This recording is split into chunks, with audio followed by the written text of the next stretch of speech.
पुढची बातमी, विधानसभेला महायुतीला प्रचंड बहुमत मिळालं, त्यामध्ये मोठा वाटा होता तो लाडक्या बहिणींचा। ही योजना विधानसभेच्या तोंडावर महायुती सरकारने आणली। नियमामध्ये न बसणाऱ्या अनेक बहिणींना याचा लाभ मिळाल्याचं समोर आलंय। सरकारी कर्मचाऱ्यांनीही या योजनेचा फायदा घेतला। यावर आता अजित पवारांनी कबुली दिली आहे। योजना आणताना जास्त वेळ मिळाला नाही, योजनेमध्ये चूक झाली असं अजित पवारांनी मान्य केलंय।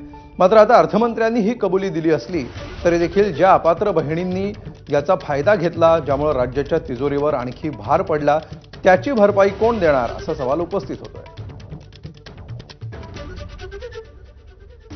आपल्याला असं वाटलं होतं की जे त्याच्यात बसत नाही ते अर्ज करणार नाही, परंतु काहींनी केलेलं आहे। आता दिलेले पैसे तर आम्ही काढून घ्यायचा प्रश्न येत नाही। अरे बाबा, कशाला आता कारवाई करायला निघतोय तू तर ना?